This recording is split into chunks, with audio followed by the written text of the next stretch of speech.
This channel does not promote any violent, harmful, or illegal activities. All content provided by this channel is meant for an educational purpose only. মহারাষ্ট্রের voter বাংলার তালিকায় না, নতুন বিতর্কে সংঘাতে রাজ্যের শাসক বিরোধী। বীরভূমের দুবরাজপুরে এক মহিলার নাম ঘিরে ভোটার তালিকা নিয়ে গুরুতর অভিযোগ তৃণমূল কংগ্রেসের।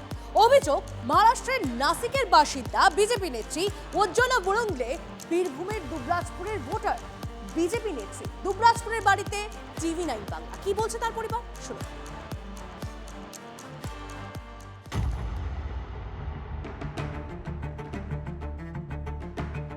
মহারাষ্ট্রের নাসিকের বাসিন্দা বিজেপি নেত্রী উজ্জ্বলা বুরুঙ্গুলে বীরভূমের দুবরাজপুরের ভোটার। নাসিকের বিজেপি জেলা পরিষদের প্রার্থীর নাম এ রাজ্যের ভোটার তালিকায়। বিজেপির বিরুদ্ধে কারচুপির অভিযোগ তুলে সরব তৃণমূল। 2026 সালে নাসিক জেলা পরিষদ নির্বাচনে বিজেপির প্রার্থী হিসাবে প্রতিদ্বন্দ্বিতা করেছিলেন বলে অভিযোগ। সেই উজ্জ্বলা বুরুঙ্গুলের নাম দেখা যাচ্ছে পশ্চিমবঙ্গের বীরভূমের দুবরাজপুর বিধানসভার 194 নম্বর বুথের 2025 সালের ভোটার তালিকায়। বিজেপি নেত্রী জমা দিয়েছিলেন এমুনারেশন ফর্ম, শুনানির নোটিশও পেয়েছেন। তথ্য দিয়ে সোশ্যাল মিডিয়ায় আক্রমণ ঘাসফুল শিবিরে। ভোটে হারবে জেনেই জোচ্চুরি তোপ তৃণমূলে।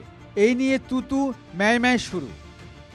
নেত্রী বারবার বলেছেন যে পশ্চিমবঙ্গে জাল ভোটার ঢোকার প্রবণতা একটা দেখা যাচ্ছে, বিজেপি যেটা করছে সেটা প্রমাণিত হচ্ছে। যে সমস্ত শিফটিং ভোটার তারা দু জায়গাতে নাম রেখেছেন, সেই সমস্ত কিছু থেকে স্বচ্ছ ভোটার তালিকা তৈরি করার জন্যই এসআইআর হচ্ছে। বিজেপি নেত্রী দুবরাজপুরের বাড়িতে TV9 বাংলা।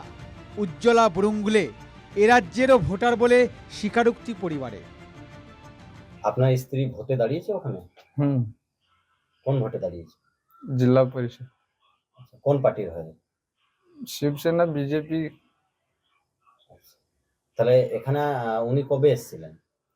আমার সঙ্গেই তো এসেছিলেন, মানে 10 বছর হলো। বিএলওর দাবি, আমাদেরকে বলা হয়েছিল যে ওনাদের মানে আপনার পার্টিগত ভোটার আছে, সবাইকে এসআইআর ফর্ম দিতে হবে, ফর্ম জমা নিতে হবে। আমরা সেই মতন ফর্ম দিয়েছি, ফর্ম জমা নিয়েছি। ভোটার তালিকা সংশোধনকে ঘিরে রাজ্য রাজনীতিতে ইতিমধ্যেই উত্তেজনা তুঙ্গে।